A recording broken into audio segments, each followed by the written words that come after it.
In a small, quiet village nestled between the mountains of Baba, a boy named Ahmad lived with his family in a humble mud brick house.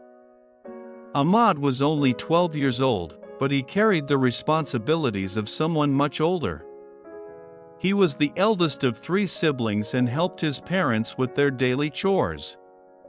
The people in the village knew him as a kind, hardworking boy who always smiled, even when times were tough.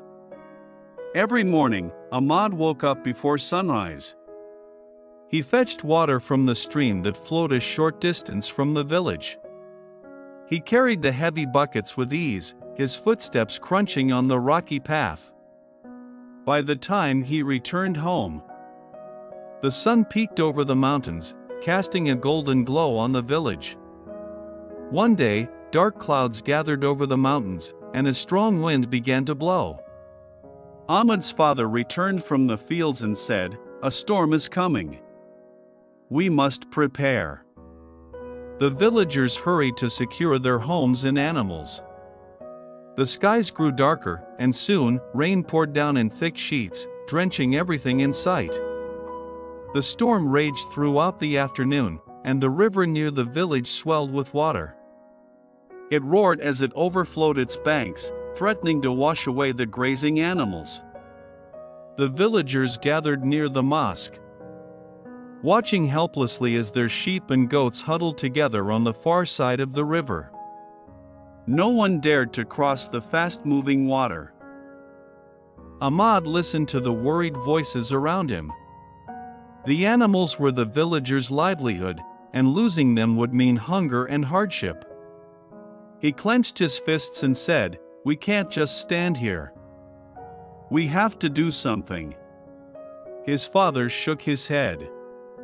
"The river is too dangerous, Ahmad. It's better to wait for the storm to pass." But Ahmad couldn't wait. He remembered the sturdy rope they kept at home. Without saying a word, he ran back to the house, grabbed the rope, and returned to the river. The villagers stared at him as he tied one end of the rope to a tree near the riverbank. "What are you doing, Ahmad?" an elder asked. "I will cross the river," Ahmad said confidently. "I will tie the rope on the other side, and we can use it to pull the animals back." His mother gasped. "No, Ahmad. It is too dangerous." Ahmad looked at his parents and said, "If we wait too long, the animals will be swept away. I have to try." His father hesitated but then nodded, knowing his son's determination. Holding the rope tightly, Ahmad stepped into the cold, rushing water. The current pushed against him, but he dug his feet into the rocky bottom and held on. Step by step, he made his way across the river. The villagers held their breath as they watched him struggle against the powerful current. When Ahmad finally reached the other side, he tied the rope to a large tree and waved to the villagers. "Pull the rope tight," he shouted.